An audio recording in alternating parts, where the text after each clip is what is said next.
Hello বন্ধুরা, সবাই কেমন আছো? আশা করি সবাই ভালো আছো। আমিও ভালো আছি। সবাই কি করছো কমেন্ট করো।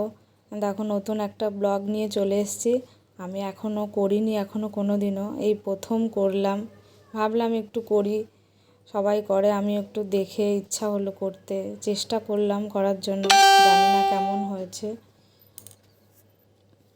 ভালো লাগলে সবাই লাইক কমেন্ট করো।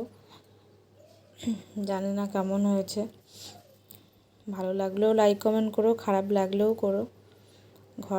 বিছনা গুছিয়ে ঘর ঝাড় দিচ্ছি।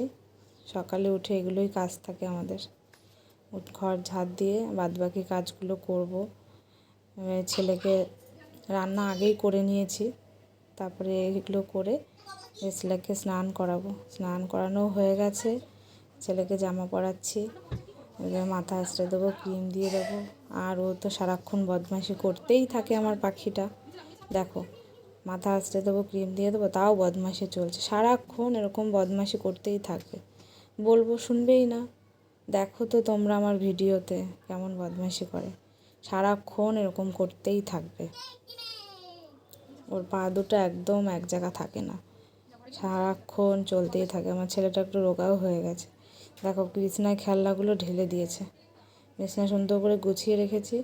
এরকমই করবে, আর খেলবে না, এরকম ছড়িয়ে রাখবে। এবার এদিকে একটা ছড়াবে, ওদিকে একটা ছড়াবে।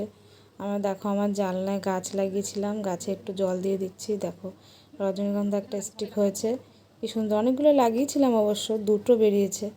দেখো গাছগুলো ধুলোতে পুরো কালো কালো হয়ে গেছে, তার জন্য পাতাগুলো একটু ধুয়ে দিচ্ছি, দেখতে সুন্দর লাগবে।